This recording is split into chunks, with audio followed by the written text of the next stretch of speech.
So this is JJ. I am pleased to be in the house once again with the Baltimore Barsmith East Shore Ridge. How you doing, man? What's up, JJ? Salute, brother. How you doing, brother? I'm cool, man. I'm cool. Thanks for giving me your time once again. Let me start off by asking, how was your 2023? It was good, man. It was very productive, man. I can honestly say it was probably the most productive year that I've had, man. Mhm, As far as music goes, man. Definitely was able to get a lot of things done. mhm. And just try new things, man. Travel to new places. It was a great year, man. It had, its triumphs, but what year doesn't, you know? So Yeah, man. yeah, Cool, it was a cool. good year, bro. Yeah, like you said, you released so much last year. Um, has this been your most prolific year, 2 years maybe, or have you always sort of had this kind of output? Well, I definitely used to drop a lot of material back in the day, but things were so different back then. We were still pushing CDs and still doing things with the hard copies. There wasn't any streaming and stuff like that. So Mhm. on the local tip, I was always, putting out like multiple mixtapes a year, singles here and there, stuff like that. But like as far as online presence, easily by far the most prolific year. Absolutely. Okay, Yup. cool. Yeah, so I remember in our last interview, you said you took a few years hiatus. Um, Looking back, do you feel that that break helped to focus you and make you this prolific, or do you think it hindered your creativity in any way? I think it definitely it helped because it allowed me to just kind of like focus on just life in general and go through different experiences, good and bad, and that just helped me make better music fast forward into now, because a lot of my music, as you know, reflects the things that I've been through. So I think sometimes just in life as an artist, no matter what it is you do, you just have to have periods of reflection. Hmm. You know what I mean? I definitely think the hiatus was needed. I don't think I would do it again just because, like times are different now. Like you can lose people's attention way quicker than you got it if you don't stay consistent. So Okay, yeah. cool, cool, cool. Hmm. So you've had, like you say, it's been a prolific year. You've had quite a few collaborators. How does that work? Do you approach them? Do they approach you, or is it a bit of both? So as far as the collaborators last year, most of them approached me. It would be a thing of like a lot of people reached out to me through the ads, and they would send their music and I hate to put it like this. I'm not collabing with just anybody and everybody, but I will listen to any and everybody's music and Hmm. determine if it makes sense. If things make sense. Like when I would get hit up about collabs, first thing I'm going to do is I'm going to go to your profile. I don't care how many followers you got. I don't care about your numbers. I just want to see that you're active. I want to see that you're working towards something. Hmm. And once I determine that, I want to hear the music, and then that just kind of led me to who I ended up collaborating with. A lot of the guys were through the internet, but I did do a show in Toronto, Canada last year. So a couple of the guys I collaborated with, I actually met in person first. Hmm. So it was like just a little bit of both. Yeah. All right, man. Okay. Hmm. And do you prefer do you prefer having set people to work with, or are you just like say casting your net far and wide, and if you're dope, I'll do something. That's a good question, man. I think it's just one of those things if it makes sense. Hmm. Like I've collaborated with people one time and it kind of just felt like, okay, we made our song. It turned out okay, but I just don't know if it's any need for us to go any further. Hmm. There's people that I probably never stop collaborating with, just because we have that chemistry and that is a big part of it. Making good music is one thing, but chemistry is just a whole nother thing. You know what I Yeah. mean? So a lot of it just lies on stuff like that. Hmm. Yeah. I mean, I think. I mean, you can't always tell, but I think sometimes when you hear a track and you hear two or more artists on it, I think you can tell sometimes that they've got a connection, that there's chemistry there. Do you know what I mean? And sometimes you can tell that, Absolutely. you know, they just sent the song and then got it back and put the single out and they don't really care about. I think you can tell when there's a connection between the artists on the track, you know what I mean? And I know what you're saying about, That's you know, obviously, like I've said to you before, like you know, not to blow my own horn like I'm better than anyone else, but I don't just interview anybody. I don't, you know, ask everybody for an interview. I only ask people for interview that I'm interested in their music and what they're doing. Do you know what I mean? Which is why I reached You're a out to real you. hip hop. Yeah, which is why I reached You're a out to true you hip in the hop. first place. You know what I mean? Because I feel like you're taking that step. Do you know what I mean? You're working towards something, and you know what I mean. The beats are dope, the rhymes are dope, and that's why I reached out to you in the first place. So I definitely understand you on that one, man. So talking about working towards what you're working towards, there was a big change last year in that you left the, you know, safety net. Maybe not the right way to put it, but you left the safety net of a 9 to 5. Yeah. What drove that? How long were you thinking about it? And when you took the plunge, like how much, you know, hesitance was there in that decision? Okay, so I actually, I posted, a brief summary of that situation, but that was actually involuntary, man. So the company I work for, I was there for 7 years. I was a forklift driver. Mhm. I had stripes with the company. You know, they sent me all around the United States to work. I had a good rapport with the company, but what happened was the company is closing down, Oh, okay. and they had to make cuts. Mm, I was one of the higher paid. I was one of the first let go. So that mm, was an involuntary situation. It was out of my control, mm, but it does tie into something that you said. I was thinking about it long before that.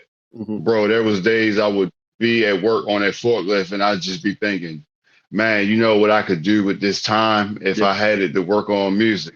Mhm. And I would just be in there every day thinking that. And then that situation happened. So I go to work one day and just a normal day, not thinking nothing of it. I'm about to go take a lunch break. I think I'm about to go make some hot tea in the break room. Mm. The boss calls me in to the office. They let me go, no notice whatsoever. So, Oh, however, with the terms of it, I was given a severance.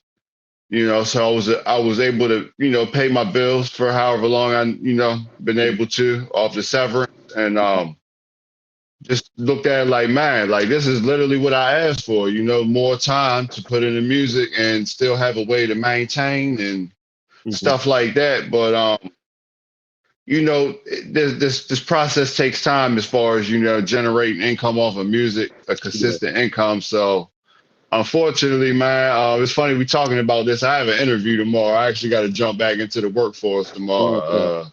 So That's a shame, like, man. I definitely utilized the time that I had, Mhm. and I plan to,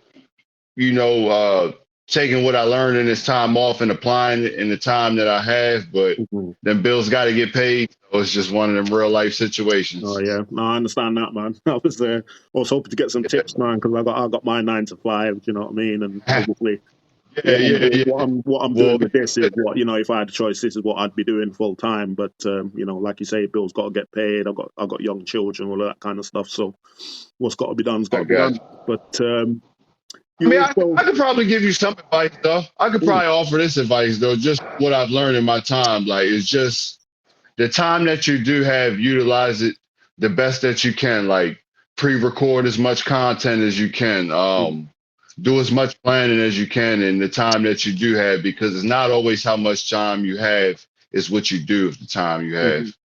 mhm, mhm, So you can be just as productive with a 9 to 5 as somebody who's got all day, but they not utilizing and applying, what I mean, time the right way. You know what I mean? yeah. So it's just about how you view time. That kind of reminds me, actually. That kind of reminds me of something Denzel Washington said. He said, it's not always about how hard you're working, it's about where you're applying that work. Because, you know, I mean, obviously you can run in place, you're not getting anywhere, but you're working hard. You know what I mean? So it's about how you That's the use fact. that time and you move forward with that time. So I definitely get what you're saying, man. And part of that, Definitely. you have a podcast now. Tell us about the podcast, man. Not the average local rapper podcast. I believe I'm about to be on episode 13. This was actually 2 years in the making. I got the logo done about 2 years ago. I had the concept for about 2.5, 3 years, but it was one of them things where I just felt like it wasn't the right time when I initially came up with the idea. I felt like I needed to do more as an artist. I felt like I needed to also have more of a direct concept for my podcast. I felt like it was too broad. I'm like, all right, I'm calling it this, but I need to have an actual speaking point. I need to have an actual direction that I'm going in. So I wanted to make it informative. I wanted to make it something that I could just pass the jewels along, and also engage in dialogue where I could possibly learn things from people that tune into the podcast. So I just wanted to all around make it informative because, like your podcast is informative, we don't have a lot of those now, man. A lot of this stuff is gossipy. It's about drama. It's about tearing down the next man, the next artist, and we need to do things to build each other up, man. So I just wanted to make something positive, something that was not so much entertaining, but informative. Yeah. And that's the direction I went. I mean, I must admit, I listen to a lot of podcasts, but I don't listen to any of those kind of podcasts, man. None of them. I think I've listened to, not to mention their names, but I think I listened to one Joe Budden. You know what I mean? I'm not really into that, like you say, that Yeah, property or putting people down or, exactly. do you know what I mean? It's like, everybody's doing their work, and if they're making their change off it, they're obviously, you know what I mean? They obviously know what they're doing. You can't really fault them if they're moving forward and they're making that cash of what they're doing, man. You know what I mean? Like you just said, that's what we're both aiming for. So you know what I mean? I can't put them people down because they're doing better than I am. You know what I mean? In their arenas, That's but it's yeah, just about it's yeah, about finding your lane. Yep. yeah, yeah, Mm-hmm. yeah. So like you say, like I said, the podcast is there. Is it aimed at anyone in particular, or is it for sort of, is it structured on the music business itself, or is it life lessons that anyone can apply to anything? I think it's a little bit of both, man. I think depending on the direction that I'm going in, because I try to find like an actual concept and then I kind of just wing it after that, like I'll outline, what I want to talk about, but then I basically just speak on from experience, you know what I mean? I speak from also things I wonder about, I wonder why things are the way they are. I try to keep my biased opinion out of it as much as possible, but I mean, let's be real, man. We all gonna throw our opinions in on shit. That's just the way it goes. But you know, but I think anybody can pull from it. I think it is like some life lessons in there. I think it's some you might not be a rapper, but you might deal with a rapper. You know what I mean? There might be something that you may be curious about, that rappers have to deal with. Like you interview rappers, you interview musicians. So there might be something in there for you, like, oh man, I ain't even realized this was a thing. Let me throw this in my next interview, stuff like that. Yeah, yeah. So Okay. Yeah. And I've seen bits that you're trying to get involved in the merch game as well. Did someone put you onto yeah. that, or was that always a part of the plan? That was kind of a part of the plan as well, but I kind of feel like I don't want to do too many things at one time. So I'll always plan things the way I want to have them, but then I just feel like you just roll them out, as you feel the time is right. As far as the merch, like back in my days of ripping and running and hanging in the streets and stuff, when the black and the white tees used to be real popular and stuff, I used to sell those. I used to cop them wholesale, and I used to sell T-shirts on the street. I used to customize my own T-shirts and wear them to shows and stuff. So I always been hip to doing merch for myself and just kind of selling clothes. So I kind of put it all together into one thing. It was like, once again, when the time is right, when I feel like I have the right ideas and I built a somewhat solid support system, you know what I mean, this might be the right time to do it. So it just felt like the right time. Mhm. So, are there any other any kind of avenues you're pursuing, or like you said, you don't want to put too many have your fingers in too many pies at once? For the moment, I think I'm just, focused on all the things that you've mentioned so far, the podcast, the merch, more music. I got some more projects already ready to go this year. If there's anything that I'd like to jump back into, I should say, it will be acting, because I used to be into acting once upon a time. Before I ever got into music, I used to be in a drama club and stuff like that. So Mhm. maybe something amongst those lines, but that will probably be further down the line. But like, I think it all kind of coincides and go hand in hand with the times that we in now with the entertainment industry and everything being so close knit. It's like you kind of want to have as many talents and things that you can bring to the table as possible. Mhm. Yeah, man, I know what you're But saying. other than that, just rocking the way I'm rocking, man. And I just like to take it a day at a time, bro. And whatever I feel needs to be done and when it needs to be done, man. I'm just kind of out here, it don't come with a handbook, man. We just doing what we can. Yeah, yeah, I get that, man. I get that. So, yeah, so getting back into the music, like you say, you got stuff in the pipeline to drop this year. Um, what's next, music wise? What are we waiting for next, and what kind of time period are we talking about? So I have a single coming out. I'm working with a young producer over in he's in the UK actually. Shout out to Big Alpha. I've been working with him. We got a project coming out real soon. We're dropping a single probably within the next week or so. It's called Maturity. Mhm. It's a dope song. I can honestly say I think it's probably gonna be one of the best songs I dropped this year. I can say that already. Okay. Um, Real deep song, man. And other than that, I got some EPs in the tank. You interviewed P Shells last year. I've been working with him a lot. Hmm. We got some things we've been working on. He's in Yeah, the other I seen a couple Baltimore. things. Yeah.